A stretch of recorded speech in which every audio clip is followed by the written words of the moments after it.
북한은 매년 10월 10일 대규모 열병식으로 군사력을 과시해 왔는데요.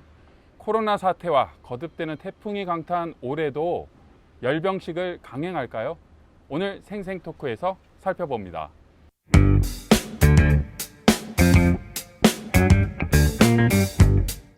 미국의 수도 워싱턴에서 매주 전해드리는 RFA 자유아시아 방송의 생생토크입니다.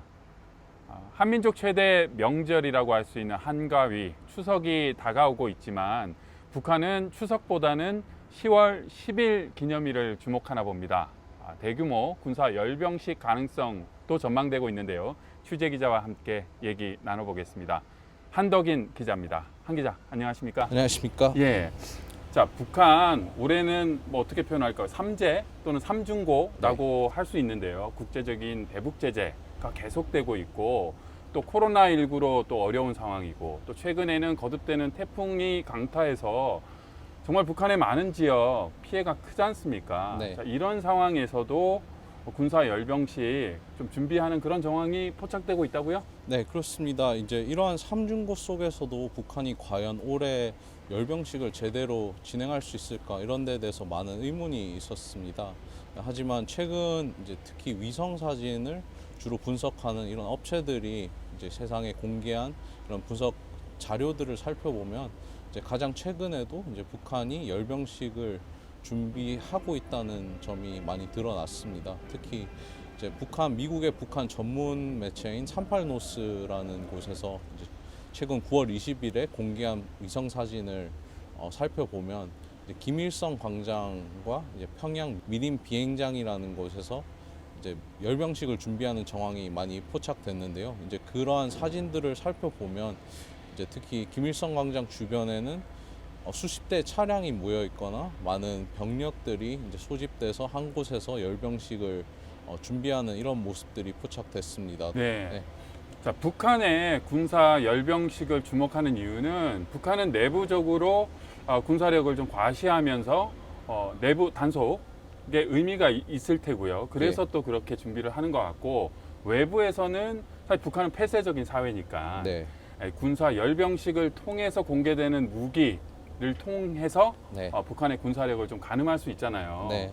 그렇다면 과거에는 네. 어떤 무기들이 이 군사 열병식을 통해서 보여졌나요? 네, 대표적으로 이제 말씀드리자면 우선 올해가 이제 북한 노동당 창건 75주년이지 않습니까? 그렇죠. 이제 네. 근데 70주년이었을 때 2015년 열병식 당시 때는 이제 가장 큰 논란이 됐던 게 이제 북한이 KN-14라고 불리는 이제 무기를 공개했습니다. 이제 KN-14는 이제 이동식 대륙 간탄도 미사일이라고 할 수 있는데요. 이제 이게 2014년도에 미국 정보 당국이 북한이 이제는 미국을 겨냥할 만한 그런 수준의 이제 대륙간탄도 미사일의 기술을 획득했다 이러한 추측을 하고 있었지만 실제로 2015년 때 북한이 열병식에서 이러한 무기를 공개했습니다. 이제 이러한 공개를 함에 따라서 이제 북한이 실제로 이제 미국을 공격할 수 있다 이러한 데 대한 이제 우려가 증폭됐다고 할 수 있고요. 지난해부터 이제 올해 초까지 김정은 위원장이 신형 전략 무기를 전 온 세상에 공개하겠다고 밝힌 만큼 올해는 특히 이런 신형 전략 무기가 열병식에서 공개되지 않을까 이러한 우려가 계속 제기되고 있는 것 같습니다. 네. 올해는 75주년이라 네. 무수단 또는 대륙간 탄도미사일 네. 그리고 올해 뭔가가 있을 것이다라는 게 외부 전문가의 전망이기도 하고 내부적으로도 한 기자 조금 전 언급했듯이 김정은 국무위원장이 이 신형 무기 네. 공개할 수도 있다라는 언급을 했잖아요. 네. 그렇다면 이거에 대한 미국 전문가들 뭐 어떻게 보고 있습니까? 네, 지금 많은 분석, 많은 전망이 제기되고 있습니다. 이제 북한이 과연 무엇을 공개할지에 대해서 이제 특히 최근 많이 언급되는 것들 중 하나는 이제 다탄두가 탑재 가능한 이제 탄도 미사일을 북한이 공개할 수 있다 이런 전망이 나오고 있는데요. 이제 MIRV라고도 불리기도 합니다. 그러니까 또 다른 가능성 중 하나는 이제 고체 연료를 사용한 대륙간 탄도 미사일을 북한이 이제 선보일 수 있다는 이제 가능성인데요. 고체 연료가 더 위협적인 이유는 이제 통상 이제 액체 연료를 사용한 이제 대륙간 탄도 미사일의 경우에는 이제 시간이 다소 오래 걸린다고 할 수 있는데요. 이제 고체 연료를 사용할 경우 이제 그 준비 시간을 상당히 단축시킬 수 있습니다.